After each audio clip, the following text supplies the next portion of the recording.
Main लगन में हम चंद्रमा की प्लेसमेंट के बारे में बात कर रहे हैं और ये वीडियो अब हमारी 12वें भाव के लिए रहेगी। 12वें भाव में जहां पर आपके चार्ट में चंद्रमा कुंभ राशि में स्थित होंगे। देखिए, कुंभ राशि में चंद्रमा वैसे तो बहुत ज़्यादा बेहतर परिणाम यहाँ नहीं ला सकते। वो पंचम के स्वामी होकर आपके 12वें भाव में जा रहे हैं, तो आपके लिए इमेजिनेशन और क्रिएटिविटी अच्छी प्रदान कर सकते हैं। लेकिन क्योंकि वो शनि के लिए एक शत्रु की तरह है या चंद्रमा के लिए शनि एक शत्रु की तरह है, ऐसे में यहाँ शनि की प्लेसमेंट आपके लिए बहुत ही ज़्यादा मैटर करेगी। तो शनि मान लो अगर आपके चार्ट में बहुत अच्छी स्थिति में है और अगर उनका चंद्रमा से संबंध नहीं है, तो कुछ हद तक आप ये एक्सपेक्ट कर सकते हैं कि चंद्रमा यहाँ आपको अपनी क्वालिटीज़ के हिसाब से कुछ बेहतर रिजल्ट दे पाएंगे। चंद्रमा का 12वें घर में होना आपको किसी भी काम या किसी भी निर्णय के लिए बहुत ज़्यादा सोचने के लिए प्रेरित करेगा। ऐसे में अगर चंद्रमा को बृहस्पति या सूर्य जैसे ग्रहों से सपोर्ट हो, तो चंद्रमा फिर भी बहुत अच्छा वर्क यहाँ करने वाले हैं। चंद्रमा की ये प्लेसमेंट की वजह से अक्सर आपका जो नाइट का रूटीन है वो सबसे ज़्यादा प्रभावित होगा। हो सकता है आप में उतना ज़्यादा कॉन्फिडेंस डेवलप नहीं हो रहा किसी भी काम के लिए, या बहुत ज़्यादा कन्फ्यूजन में आप रह रहे हो। देखिए, वास्तव में अगर देखा जाए तो जो कुंभ राशि है वो वास्तव में एक्सपेक्टेशन को रिप्रेजेंट करती है, वो हमारी इच्छाओं को रिप्रेजेंट करती है। ऐसे में आपका विदेश से जुड़ी हुई आपकी कोई इच्छा हो सकती है, या संतान को लेकर आपकी कोई ऐसी इच्छा हो सकती है जो पूरी नहीं हो रही। ऐसे जातकों को संतान के प्रति बहुत ज़्यादा डेडिकेटेड देखा जाता है। अब क्योंकि शनि के घर में चंद्रमा आ गए, तो आप अपनी संतान को बहुत ही ज़्यादा अनुशासन में लाना पसंद करेंगे, और ऐसे में आप ये भी चाहेंगे कि आपकी संतान आपकी बात को माने या आपको वो ज़्यादा से ज़्यादा फॉलो करे।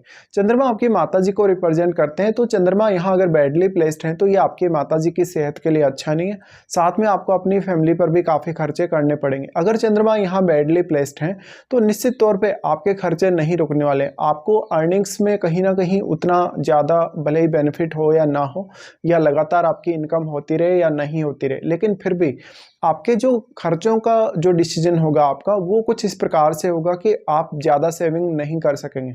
चंद्रमा यहाँ 5वें घर के स्वामी होकर 12वें घर में जा रहे हैं, तो ये इमेजिनेशन और क्रिएटिविटी के लिए बहुत ज़्यादा अच्छा माना जा सकता है। लेकिन चंद्रमा 12वें घर में है तो आप उतने ज़्यादा इमोशनल नहीं होंगे शनि का घर होने की वजह से। अगर यहाँ शुक्र का संबंध बनता है चंद्रमा के साथ, या इवन बुध का संबंध बनता है, तब जरूर आप में ज़्यादा क्रिएटिविटी और ज़्यादा इमेजिनेशन की क्षमता हो सकती है।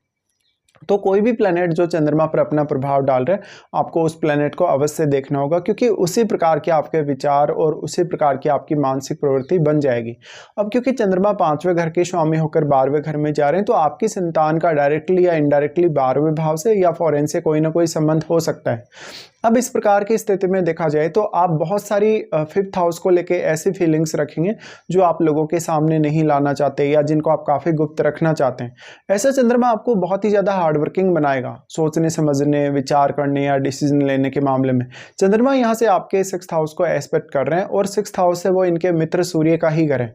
अगर मान लो 6th हाउस में कोई सूर्य जैसा प्लेनेट या बृहस्पति जैसे प्लेनेट नहीं बैठा है, या इवन बुध जैसा प्लेनेट नहीं है चंद्रमा को सपोर्ट करने के लिए सामने, तो चंद्रमा से रिलेटेड रिजल्ट्स के मामले में आप बहुत ज़्यादा यहाँ एक्सपेक्ट नहीं कर सकते हो।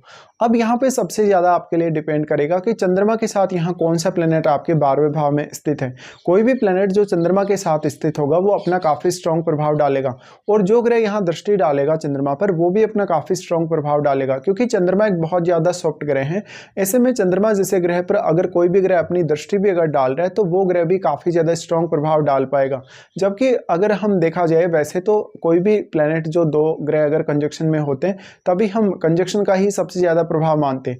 लेकिन चंद्रमा बहुत ज़्यादा सॉफ्ट है। ऐसे में दूसरे किसी भी ग्रह का प्रभाव या दृष्टि अगर चंद्रमा पर पड़ रही है, तो चंद्रमा पर उस ग्रह का काफ़ी मेजर इफेक्ट पड़ सकता है। ऐसे में आपको देखना होगा कि जो भी ग्रह आपके चार्ट में चंद्रमा पर अपना प्रभाव डाल रहे हैं, वो आपके चार्ट में वास्तव में कैसी स्थिति में बैठे हैं। चंद्रमा की ये प्लेसमेंट है तो लगभग हर कार्य के लिए आपको ज़्यादा से ज़्यादा लंबा समय लगेगा प्लानिंग करने में। इसके साथ साथ आपके लव लाइफ, आपकी जो मैरिड लाइफ है, या आपके जो रिश्ते हैं, भले ही आपके माता और पिता के साथ जो जुड़े रिश्ते हैं, इसके अलावा आपके भाई बहनों या जो भी आपके खास लोग हैं, बिल्कुल उनके साथ आप काफ़ी इमोशनल नज़र आ सकते हैं कभी कभी। बट शनि के घर में चंद्रमा उतना ज़्यादा तो आपको इमोशनल नहीं बनाने वाले, तो थोड़ा यहाँ आपको प्रैक्टिकल वे में सामने आना पड़ेगा। अगर यहाँ सूर्य या बृहस्पति का सपोर्ट मिल जाता है चंद्रमा को, तो आप बहुत ज़्यादा इमोशनल ना होकर ज़्यादा से ज़्यादा अपने जीवन में प्रैक्टिकल होंगे। फिर आप ये भी आसानी से अनुमान लगा सकेंगे कि आपके लिए क्या सही है और क्या गलत है। चंद्रमा यहाँ से जो एस्पेक्ट डाल रहे हैं आपके 6th हाउस पे, अगर 6th हाउस में कोई सपोर्टिव प्लैनेट नहीं बैठा चंद्रमा के लिए तो ये आपको और भी ज़्यादा हार्डवर्क दे सकता है। ऐसे में करियर को लेकर शुरुआत में बहुत ज़्यादा मेहनत या हार्डवर्क आपको करना पड़ सकता है। अगर मान लो सूर्य फिर बहुत मजबूत स्थिति में आपके चार्ट में है तो कुछ हद तक आपको मदद मिल सकती है। इसके साथ साथ चंद्रमा जो आपके 6th हाउस पे दृष्टि डाल रहे हैं, 6th हाउस आपके लिए एक अलग प्रकार की चुनौती बन जाएगा अगर चंद्रमा बहुत बैडली प्लेस्ड है 12th हाउस में। तो ऐसे में अब आपके लिए पंचम भाव में बैठा हुआ जो प्लेनेट है आपके चार्ट में वो भी उतना ही ज़्यादा महत्वपूर्ण है, क्योंकि वैसे तो हम किसी भी एक भाव का स्वामी जब दूसरे भाव में जाकर बैठता है किसी भी भाव में तो उसका प्रभाव उस भाव के लिए हम कहीं ना कहीं काउंट करते हैं। जैसे अगर पंचम का स्वामी 12वें में चला गया तो हम यही मानेंगे कि पंचम भाव से संबंधित रिजल्ट्स जो होंगे उन पर 12वें घर की जितनी भी क्रियाएं हैं या 12वें घर का जो भी कारकत्व है उसका प्रभाव काफ़ी स्ट्रांगली पड़ेगा। लेकिन इस केस में आपके लिए पंचम भाव में बैठा हुआ प्लेनेट भी उतना ही ज़्यादा महत्वपूर्ण है और वो प्लेनेट आपके 11वें घर को तो प्रभावित करेगा ही, साथ में वो आपके कुछ अन्य भावों पर भी अपनी दृष्टि डाल सकता है। और फिर ये मैटर करेगा कि वो ग्रह किस प्रकार का ग्रह है वास्तव में और चंद्रमा के साथ उसका संबंध कैसा है, तो ये आपको देखना चाहिए। 12वें घर का चंद्रमा है तो नाइट में आप कभी भी ठीक से नहीं सो पाएंगे, बहुत ज़्यादा चिंता करेंगे, इवन अपनी संतान की चिंता और अपने बहुत सारे अन्य रिश्तों की चिंता भी। ऐसा जो चंद्रमा है वो आपके लिए अर्निंग्स के मामले में कुछ हद तक बेटर साबित हो सकता है अगर सूर्य, बुध या बृहस्पति का प्रभाव चंद्रमा पर है तो।